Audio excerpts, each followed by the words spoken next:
Hello everyone, তো এটা হলো কালী পুজোর দিনের ব্লগ। তো সকলকে জানাই শুভ দীপাবলি। জানি ব্লগটা অনেক পরে পোস্ট করছি।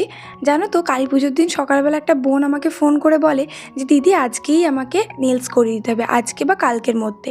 তো আমি তো দুদিন ব্যস্ত থাকবো, তাই অনেক রিকোয়েস্ট করেছিল বোনটা। তো তাই রিকোয়েস্টটা না ফেলতে পেরে আমি সেদিনকেই ভাবি যে নেলসটা করিয়ে দেবো। আর দেখতেই পেলে বিফোর লুকটা, মানে বোনটার নেলসগুলো প্রচণ্ড ছোট ছিল। আর বোনটা এরকমই চেয়েছিল, দুটো হাতে দুরকম শেপ আর দুরকম ডিজাইন। তো বোনটার রিকোয়ারমেন্ট অনুযায়ী আমি নেলসগুলো করার চেষ্টা করেছি, যেটা তোমরা অন্য কোনো ভিডিওতে দেখতে পেয়েই যাবে। মানে পরে আমি পোস্ট করে দেবো ভালো করে, নেলসের ফটো ভিডিও সব কিছুই পোস্ট করা হয়নি।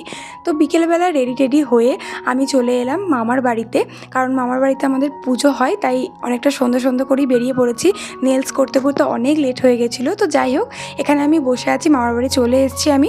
তো এখন ঠাকুর নিয়েও চলে এসছে, এখানে এখন ঘট ভরতে যাওয়া হবে পুজোর জন্য। আর দেখতেই পেলে মোটামুটি ঠাকুরের সব জোগাড় করাও কমপ্লিট হয়ে গেছে, মা মাসিরা মিলে সবাই মিলে করেছে। তো এখন আমরা এসেছি ঘট ভরতে, আর একটু পরেই শুরু হয়ে যাবে পুজো। তাই আমি তাড়াতাড়ি করে চলে এলাম রেডি হতে। মাকে দিয়ে আমি এই শাড়িটা পাঠিয়ে দিয়েছিলাম। এবারে তো পুজোর সময় বেরোনো হয়নি, তাই শাড়িটাও পরা হয়নি, অনেক কিছুই পরা হয়নি, মানে ড্রেস, অনেক শাড়িও পরা হয়নি, তার মধ্যে থেকে এটা একটা। তাই ভাবলাম কালী পুজোর দিনই পরি, না হলে তো আর পরাই হবে না। আর এই শাড়িটা না আমি খুব পছন্দ করে কিনেছিলাম, জানি না কেন এই শাড়িটা আমার খুব পছন্দ হয়ে গেছিলো। আর আজকের লুকটা আমি একটু অন্যরকম করতে চেয়েছিলাম, বাট হয়নি। এখানে লাইটের অনেক কম ছিল, তারপরে আমি জিনিস আনতেও ভুলে গেছিলাম, মানে মেকআপের জিনিসপত্র নিয়ে আসতেও ভুলে গেছিলাম। তো যেটুকু পেরেছি করার চেষ্টা করেছি, আর আমার চোখ মুখের হালতও খুব খারাপ ছিল। তো যাই হোক, এখানে পুজোতেও বসে গেছে।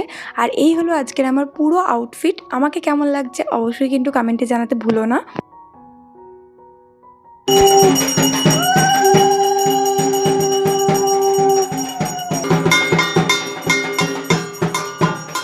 জানো তো, আমার কাছে সেই ছোট্টবেলার থেকে দীপাবলি মানেই হচ্ছে আমার মামার বাড়ির পুজো।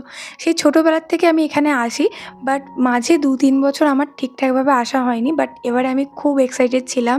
এবছরে সবাই এসেছিলো, মানে অনেকে এসেছিলো যাদের সাথে দেখা হয় না সব সময়, সবাই এসেছিলো। তো এখন আমরা যাচ্ছি হচ্ছে পুকুরে, কারণ আমার মা ডন্ডি খাটবে সেই জন্য। তো সেই জন্য সবাই মিলে যাচ্ছি এখন।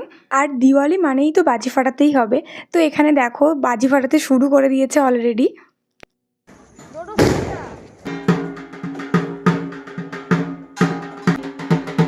তো মায়ের এখানে দণ্ডি কাটা আর ধুনো পুরানো কমপ্লিট, আর হোমটা হলেই পুজো শেষ হয়ে যাবে। তো দেখতে দেখতে এই দিনটাও পেরিয়ে গেল। তো যাই হোক, পুজো শেষ হয়ে গেছে আর আমি এখানে বসে পড়েছি প্রসাদ নিয়ে, প্রসাদ খেতে। এখন বাজছিল প্রায় 12টা মতো। তো আমি এখানে